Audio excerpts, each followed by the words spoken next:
Die Joodse feeste of die nagmaal deel 12. Ek is professor Hannes Redlinghuis van die Eerste Gemeente van Jaffa in Suid-Afrika, Pretoria, Montana, ook internasionaal. So jy dalk belangstel in enige van my boeke wat ek geskryf het. My heel nuutste boek wat uit is, so 10 dae gelede, die boek Hebreërs, waarheid of leuns, daar kan jy hom sien. Dis 'n 500 bladsy boek, A5 boek. Met inligting wat meer as 600 jaar nog nooit in kerke met ons gedeel was nie. Bonatuurlike geopenbaarde woord. So jy belangstel, kan jy my kontak by my WhatsApp nommer 0722 367 124. Gaan na my webtuiste https://jaffa.co.za. Soos jy kan sien hierbo, né? Baie belangrik dat jy sal weet, ons vereenseldig ons nie met enige godsdienstige instansies of groepe nie, enige messiaanse groepe, die Israel Visie groepe, die Hebrew Roots Movement, die Sacred Name Movement, die JAB-beweging, die Sewende Dag Adventiste, Jehovah's Getuies, protestante kerke of katholieke kerke nie. Ons is nie 'n kerkdenominasie of 'n organisasie nie, inteendeel behoort ons aan niemand nie. Ons is net 'n Bybelstudiegroep wat op die internet funksioneer wêreldwyd. En glo my, die mensdom is so uitgehonger vir die woord. Die terugvoering wat ons kry van mense wat sê, afgetrede pastore en predikante wat sê, hoekom moes ek my hele lewe gelang gewag het om by die geopenbaarde woord uit te kom? Ek verstaan dit ook nie. Ek sou wat wou gegee het as ek die boodskap ongepreek het toe ek 30 jaar oud gewees het. Maar weet jy wat? Die woord sê ons ken ten dele en ons profeteer ten dele, maar eendag sal ons ten volle ken, omdat ons hom ten volle sal ken, ons sal sien. In die studie gebruik ons hoofsaaklik die antieke Hebreëse name, soos wat jy gaan hoor, en by die tyd weet jy dit alreeds, volgens die Restoration of the Original Sacred Name Bible, the Rotterdam version, die 1860 Bybel. Die naam Here Jesus is in werklikheid Jaffa. Die naam God is in werklikheid Elohim of Hashim. Die naam van die Here is in werklikheid Jaffa. Die naam van die Heilige Gees is in werklikheid die Ruach HaKodesh.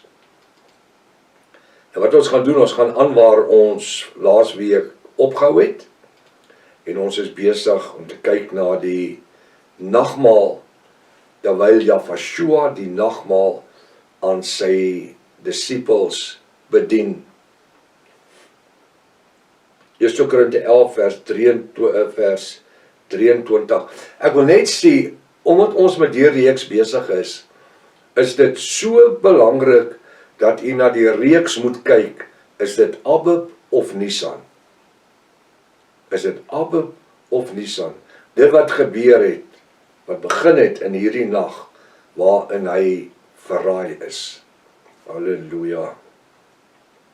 Vers 26, nou sê Jaffa vir die disippels, want so dikwels as julle, en wanneer hy sê, want so dikwels as julle, dan sê dit nie, dit moet een keer 'n maand wees, een keer 'n dag, een keer 'n week.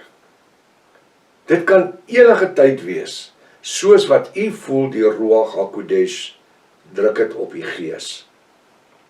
Want so dikwels as julle, ook ons in hierdie 21ste eeu, hierdie brood eet, die stukkie brood, en hierdie beker met die druiwesap drink, verkondig julle die dood van Jaffa.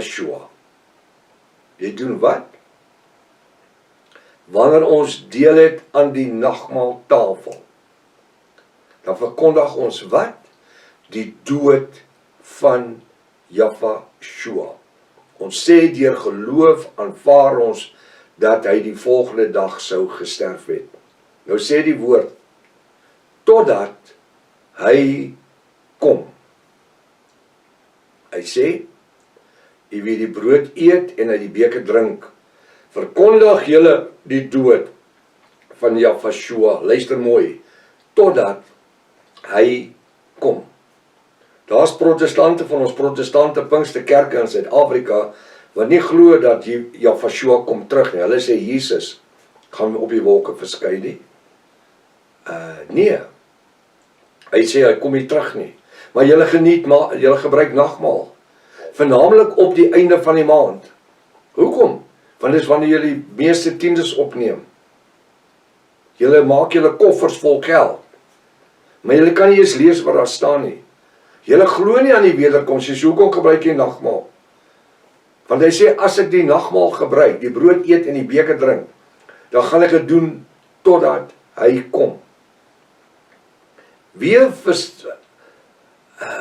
Wanneer hy weer kom, is wanneer hy verskyn vir sy bruid, aan die einde van Openbaring 3:22, aan die einde van die genade tydperk. Ons weet ons nou al, die 7de gemeente, Openbaring 3 vers 14 tot 22, is die tyd van die genade.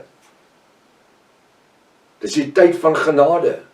Die gemeente van Laodicense, die gemeente wat nie koud is en ook nie warm is nie. Die Bybel sê hy is lou. Yahweh sê, wie laat my mond uitspoeg, julle maak my naar, man. Ek wil vir meer. Hoekom? Hy sê, was jy eerder koud of was jy warm? Maar omdat jy lou is, gaan ek jou uit my mond uitspoeg. Dis verskriklik. Hy gaan en hy sê daarso, ek staan by jou deur en ek klop. Vers 20. En as iemand die deur oopmaak, sal ek inkom, Yahweh deur die Ruach HaKodesh, en met jou maaltyd hou. En jy met my. Dis 'n verhouding bou. Mense wat uitgaan en gaan saam eet by Spurs of enige van die plekke, waar ook al. Al het jy 'n stuk vis en lekker skyfies, vis en chips en lekker warm brood of vetkoek. Dis net so goed soos 'n Spurs steak of wat ook al. Jy sit en eet, jy sit en kuier, jy sit en verhouding bou. En daarom sê hy, ek sal inkom en met jou maaltyd hou. En jy met my. Hy sê inteendeel, ek staan by die deur en ek klop. Openbaring 20. Ekskuus tog. Aan Openbaring 3 vers 22. Daarby vers 20 sê hy, ek staan by die deur en klop. En as iemand die deur oopmaak, hoekom? Want daar is nie 'n handvatsel aan die buitekant van die deur nie. Die kerk het, meeste van hulle het hulle deure toegemaak. Hulle wil nie die Ruach HaKodesh binnekant hê nie. Hoekom? Want hy oortuig gaan 'n sonde en ongeregtigheid. En dan kan nie hoere remoer en doen wat hulle doen nie. Dan sien hy dit. Hy weet dit, of jy nou die kerk se deur te hou, al dan nie. Het ons nou weer 'n ding gehad van een van die Kaapse se Drie Susters kerke wat 'n wynfees gehou het. 'n Wynfees en kaas en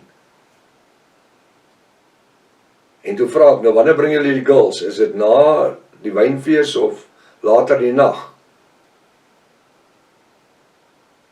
Pateties wat in die kerke aangaan, meeste van die kerke.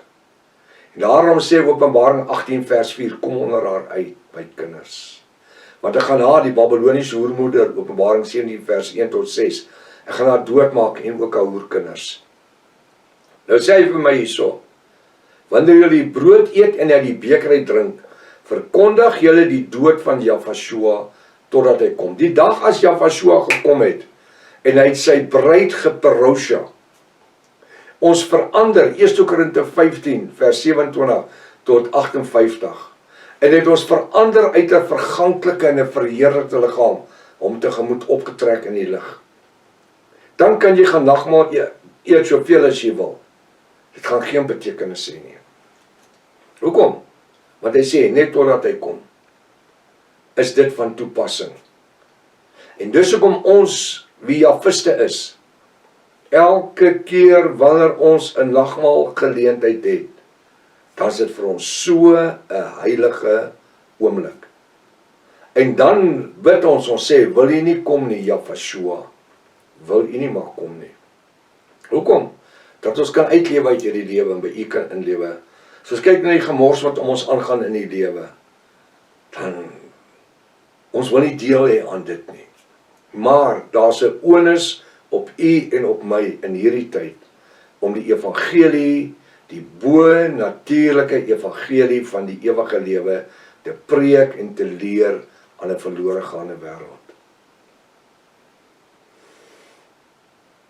So aan die einde van Openbaring 3:22 eindig die genade tydperk, want Openbaring 4 vers 1 sê, na hierdie dinge, hoor die na, het ek 'n geopende deur gesien. Hoekom 'n geopende deur sê vir Johannes, apostel Johannes, was waar die Ruach HaKodesh en die bruid van Jafashua en ek het gesê die Ruach HaKodesh en Jafashua self in opgegaan het en daai deur word toegemaak, soos die arkdeur. Daar sal nie, behalwe die 1/3 van Israel, sal nie daar ingaan nie. Verstaan? Hulle wat deur die groot verdrukking gaan, die 1/3 van Israel, tot by Openbaring 19 vers 7 tot 11, wanneer Jafashua sy voet op die lyfwerk kom sit, vir 1/3 van Israel, niks met die kerk te doen nie. Vers 27, daar sê Jafashua vir sy disippels, jy moet mooi luister, sê hy, wie dan op 'n onwaardige wyse hierdie brood eet, en of van die beker van Jafashua drink, sal skuldig wees aan die liggaam van Jafashua. Hy sal skuldig wees aan die liggaam van Jafashua en die bloed van Jafashua. Ek het hoeveel keer in kerke gesit waar ek sien die oomblik as daar nagmaal bedien word, eerstens kan jy nie vir 'n kind nagmaal bedien nie, want die Bybel sê hy moet die liggaam van Jafashua kan onderskei. Kind het nie sonde gedoen dat hy nagmaal nodig het nie. Hy het nie, of sy het nie die genadebloed nodig nie. Hulle is reeds engele. As hulle sterf, gaan hulle hemel toe. Dit is vir volwasse mense wat die vermoë ontwikkel het om tussen reg en verkeerd te onderskei. Nou, ek het hoeveel keer in kerke gesit waar daar nagmaal bedien word, want jy het mos party kinders wat half onopgevoed is. En wanneer die pastoor dan sê, na hy klaar nagmaal bedien het, en hy gebid het, en alles is verby, en hy sê amen, dan storm die kinders die nagmaaltafel, en elkeen vat 'n stuk brood, en ander vat die beker, en dan drink hulle, hoe nou? Dit was 5 minute terug, was dit die liggaam van Jafashua en sy bloed, sy vlees en sy bloed. Nou kan die kinders met dit eet en speel en drink en mors. Ek het 'n ding toe ek 'n pastoor was, wat ek gedoen het. En daar praat ek met een van die pastore hierso, dat julle kan hoor wat julle behoort te doen. Ek het 'n ding gedoen. Geen kinders het op my platform gekom, tydens 'n nagmaal of voor 'n nagmaal of enige tyd nie. Dit is nie 'n speelplek nie. En my nagmaal, as ek klaar bedien het, maak ek hom toe met 'n net, wanneer ons klaar bedien het. En dan sal een van die ouderlinge of wie ook al, of die suster of die broers wat die tafel voorberei het, kom en die bekers vat en dit in die houers gooi en die brood vat en dit in 'n mandjie sit en daardie nagmaal druiwesap word in 'n drein ingegooi. Dit is nie daar vir enige een om te drink nie. En daai brood vat ons en ons maak dit fyn vir die voeltjies en ons voer die voeltjies daarmee. Dis nie daar vir die kinders om te gryp en rondhardloop in die kerk met stukke brood en 'n glasie wyn of nie wyn nie, maar druiwesap. So dit is, ek wil sê jy kan dit net doen, die pastoor kan dit net doen wat regtig guts het. Want ek het dit gehad in een van my gemeentes waar iemand gesê het, ek dink dit was die eerste nagmaaldiens wat ek gehou het nadat ek die gemeente oorgevat het, En jy ken mos nie al die mense nie. En toe die nagmaal bedien word, toe wil vir die kinders ook nagmaal bedien. Na ek verduidelik het, jy gee nie vir kinders nagmaal nie. En toe die ouderling nie die nagmaal vir die kind wou gee nie, want ek het baie reguit instruksies gegee. Julle gee nie die beker of die brood vir die kinders nie. En toe die pa sê, geef my kind, hy sê, onder geen omstandighede nie. Toe staan die pa en ma op en hulle vat die klein kindertjies. En hulle sê, dan eet ons ook nie nagmaal nie. So laat vir julle wees volgens julle geloof. Maar in hierdie gemeente sal kinders nie nagmaal bedien word nie. Dit is nie vir hulle nie. Nagmaal is vir volwasse mense. Ek sien nie een, ekskuus tog. Ek sien nie een kind hierso wat ingetrek was in die bediening van die nagmaal nie. So, dis totdat hy kom, word die brood en die wyn bedien, of die nagmaal, of die druiwesap. Vers 27, nou moet jy mooi luister. Vers 27 sê, wie dan op onwaardige wyse hierdie brood eet, hierdie nagmaalbrood, of die beker van Jahvashua drink, sal skuldig wees aan die liggaam van Jahvashua en die bloed van Jahvashua. Jy kan nie van dit 'n bespotting maak nie. As jou lewe nie op die standaard is nie, kan jy nie nagmaal gebruik nie. Jy moet in 'n verhouding lewe van waar ek in heiligmaking nastrewe. Nagmaal word bedien aan bekeerde mense. Anders te eet en drink jy 'n oordeel oor jouself, sê die woord. Vers 28, maar die mens moet homself of haarself beproef, en so van die brood eet en uit die beker drink.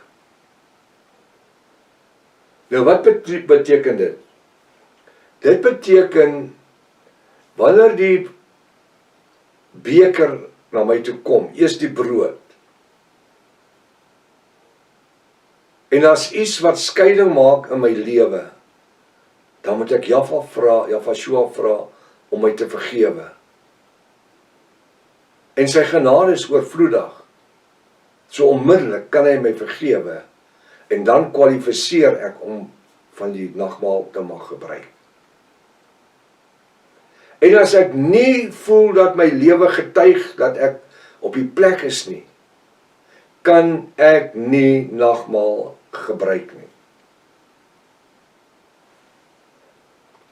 Hy sê in vers 29, want wie op onwaardige wyse eet en drink van die brood en van die druiwesap, eet en drink 'n oordeel oor homself of haarself.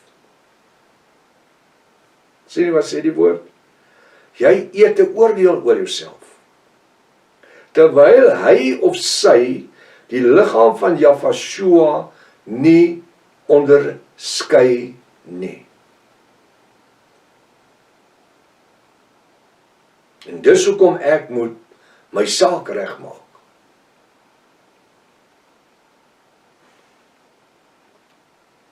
Nou sê in vers 30, daarom is daar onder julle baie swakkes en sieklikes, en 'n aantal het al ontslaap, gesterf. Hoekom? Want jy eet en drink 'n oordeel oor jouself.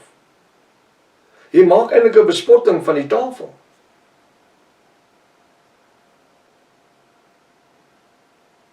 Ek moet seker wees dat ek skoon is. En dis hoekom wanneer ek die nagmaaltafel bedien, dan bid ek en ek sê, Vader, as jy iemand hierso sit wat nie op die plek is nie, dan sê ek, julle het nou die geleentheid, terwyl ons bid, steek jou hande op en vra Jahvashua om verskoning. Roep sy genade oor jou. Maak jou saak reg. Anders te eet en drink jy 'n oordeel oor jouself. Die Bybel sê, daarom is daar baie swakkes en sieklikes onder julle. En 'n aantal het ontslaap. Hy sê vir my in vers 31, want as ons onsself beoordeel het, met ander woorde toegelaat dat die Ruach met my praat. So wat gebeur hier? Wat as ons onsself beoordeel het? Met ander woorde, kyk my vingers, elke dag deur die Ruach HaKodesh lewe, sou ons nie onsself veroordeel nie. Hy kom lees die skrif net terug. Want as ons onsself beoordeel het, toegelaat dat die Ruach HaKodesh met ons werk, sou ons nie by die wittroon oordeel, kyk my vingers, geoordeel word nie. Die bruid kom nie voor 'n wittroon oordeel nie, daar bestaan nie so skrif nie. Die skrif is, hy's gedilute, hy's besmet, wanneer hulle die skrif invertaal wat sê, ons almal verskyn voor die regsestoel van God, om verantwoording te doen. Nee, daar bestaan nie so ding nie. Ek gebruik nou die 33 vertaling. Die bruid sê Openbaring 20 vers 4, ons sit op die trone, en die oordeel is aan ons gegee. Wat 'n oordeel? Die wittroon oordeel. Ons is die jury. Nou hoe kan ek as jury skoon genoeg wees om by die troon te sit? Ek was skoon genoeg om verander te word uit 'n verganklike en 'n verheerlikte liggaam, Jafashua tegemoet in die lig, as bruid. En nou moet ek voor die wittroon val en my sondes bely. Ek het vanoggend na 'n boodskap geluister wat iemand gestuur het, wat die amper sê ek snyter, waar dit te kere gaan, elke man en vrou en kind en oom en tannie en oupa en ouma, julle sal voor die regterstoel van Jesus verskyn, want die Bybel sê so. Jy sien, as ek mos my sondes bely het, en ek is geonderdompel in die naam van Jafashua, en ek lewe in heiligmaking, en hy kom en hy verander my en u, en ons word verander in 'n verheerlikte en 'n geestelike liggaam in, om tegemoet in die lig. Hoe kan ek as ek in die hemel kom, eers my bruilofskleed uittrek, en dan nou eers voor die troon in my overall staan, met my vuil klere aan, en dan later gaan ek weer my bruilofskleed aantrek? Lagwekkend, man. Dis soos die skrif wat sê, hy kom soos 'n dief in die nag. Eerste Tessalonisense hoofstuk 5. Vat die skrif sommer net so. Eerste Tessalonisense hoofstuk 5, hy sê, hy kom soos 'n dief in die nag. Maar die volgende versie sê hy, broeders, maar julle weet, die broeders is wie? Is die bruid. Is die Jafiste. Hy sê, maar broeders, julle weet, hy kom nie soos 'n dief in die nag vir julle nie. Hoe nou? Hoe nou? Jy sien die pastoor en die predikante lees die eerste skrif. Hy kom soos 'n dief in die nag. Niemand ken die uur en die minuut nie, selfs nie eens die engele in die hemel nie. Het jy geweet dat die wederkoms van Jafashua het niks met die engele te doen in die hemel nie? Dit het te doen met die bruid van Jafashua op die aarde. En dan gaan jy eerste Tessalonisense hoofstuk 5 lees, en hy sê, hy kom vir die hoere en die dronkies, en kom hy soos 'n dief in die nag. Maar nie vir die broers nie. Die broers, die Jafiste, die bruid van Jafashua, universeel, ons wie in heiligmaking lewe, elke dag van ons lewe. Hy kom nie.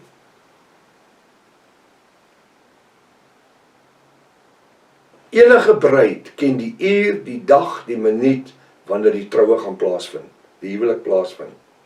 Maar hy gaan ons surprise, dis omdat julle nie die woord ken nie. Die Bybel sê, julle dwaal omdat julle die skrifte nie ken nie, en ook nie die krag van Jahwe nie. Hoe jammerlik. Weet jy hoekom? Ons was al ons lewe lang verblind deur kerkdogma en teologie, en so slagskape agter die pastoor en die predikant en die priesters aangedraf. Ons het nooit ons eie huiswerk gaan doen en gaan kyk wat sê die woord nie. En nou promoveer die internet nog bo als ook hierdie van hy kom soos 'n dief in die nag.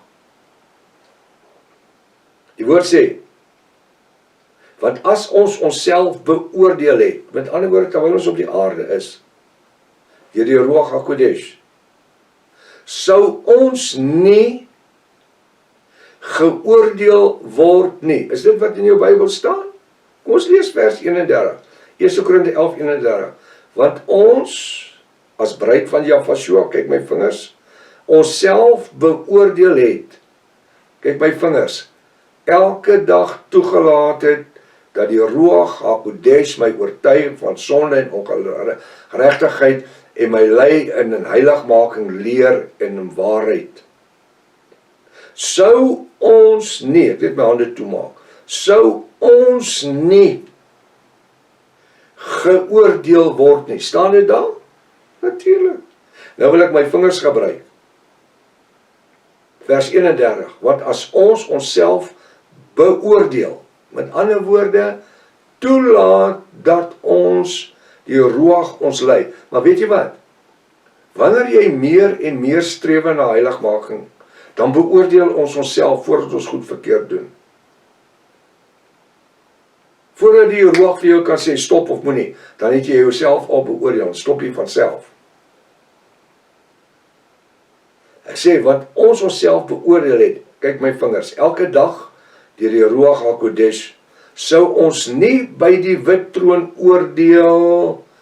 geoordeel word nie. Hoekom nie? Want ek het 'n wit kleed aan. Ek sit op die troon, Openbaring 20 vers 4. Ek regeer as 'n koningsseun en priester van Jahweh. Die oordeel is aan ons gegee. Ons is die jury wat die uitspraak gaan lewer van skuldig. Die Bybel sê, ons gaan die Satan, die demone en die antichrist en sy gevolg oordeel. Die woord sê, dit sal so wees. Vers 32. Nou sê hy gaan aan.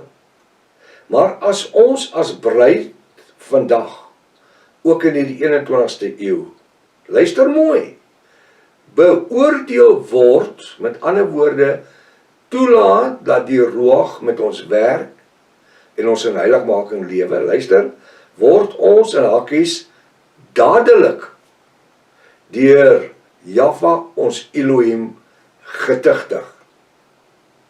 So as ek 'n foutjie sou gemaak het vandag, dan kla die Ruach my onmiddellik aan, vandag. Nie môre, nie oormôre, onmiddellik as ek iets gedoen het.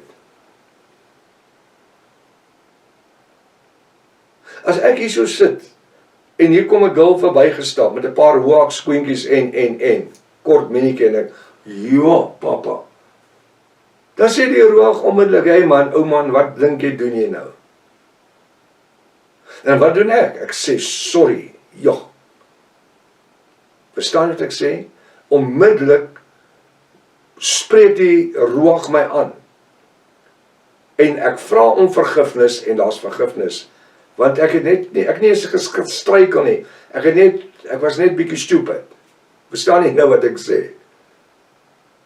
Kyk as jy skrif. Maar as ons as bruid van Jahweh, ook in die 21ste eeu, beoordeel word, wanneer ek stupid is, né? Word ons dadelik deur Jahweh ons Vader getuigtig. Hy sê, hey man, wat dink jy doen jy? Kyk nou mooi. Sodat ons nie saam met die wêreld, kyk na my vingers, tydens die wit troon oordeel, veroordeel mag word nie, kyk na my vingers, want ons sit op die trone tydens die wit troon oordeel, volgens Openbaring 20 vers 4. Hoe duidelik is dit? Hoe duidelik is dit? Ek gaan hom nou net weer lees. Maar as ons as bruid vandag ook in die 21ste eeu beoordeel word ons dadelik deur Jahweh ons Vader getuigtig. Kyk nou mooi. Sodat ons nie saam met die wêreld tydens die wit troon oordeel, Openbaring 20 vers 11, ek dink nou aan die skrif, veroordeel mag word nie. Hakkies, Want ons sit op trone tydens die wit troonoordeel, volgens Openbaring 20 vers 4. Want die Bybel sê dan elke knie sal buig en elke tong sal bely. Selfs ou pastoor John Hagee. Everyone will appear before the white throne judgment. Sorry my ou maat, jy het nie 'n klou waarvan jy praat nie. Jy kan vir daai klomp dom Jode dit preek, maar nee. Die woord sê nie so nie. Vers 33. Nou sê apostel Paulus, of nou sê Jafashua. En apostel Paulus skryf dit, daarom, my broeders en susters, as julle saamkom om te eet, wag vir mekaar. So wat beteken dit? Die brood kom om, almal vat die brood, jy hou dit vas. Hy sê in vers 34, en as iemand honger het, laat hom of haar by die huis eet, sodat julle as gemeente nie tot 'n oordeel saamkom nie. Die ander sake sal ek apostel Paulus reël, wanneer ek weer na julle toe kom. So wat sê Jafashua? Ek sê vir my mense altyd wanneer die nagmaalbrood verbykom, vat die brood en hou dit. En as daar iemand is wat iets teen iemand anders te het, gaan ruil jou brood uit. Weet jy wat? Dit word doodstil. En want as daar 'n man en vrou is wat striwelinge het, of broers en susters wat striwelinge het, dan gaan ruil hulle die brood met mekaar uit, en hulle vergewe mekaar. Want die Bybel sê, wanneer ons na die nagmaaltafel kom, moet ons in 'n gesamentlike eensgesinde gees kom, en nie in tweestryd nie. Nou ja, die woord sê, ons eet by die huis, ons kom eet nie op die nagmaaltafel, ons eet nie. Die tyd het ons gevang, ek gaan met u volgende week verder gaan. Hier is 'n verskriklike interessante gedeelte wat u nie moet mis nie. Deel hierdie video met ander. Vat jou Bybel, gaan kyk weer na hierdie video wat ek met u gedeel het, na hierdie boodskap. Maak jou eie studies en vernaamlik die stukkies wat hulle sê, ons almal kom voor die wit troonoordeel. Vat hierdie gedeelte wat Jafashua aan die tafel vir sy disippels gesê het, julle kom nie voor 'n wit troonoordeel nie. Julle sal bereid wees, julle sit op trone. Tot volgende keer as Jafashua lewensgesondheid spaar. Maranatha. Jafashua kom weer. Halleluja.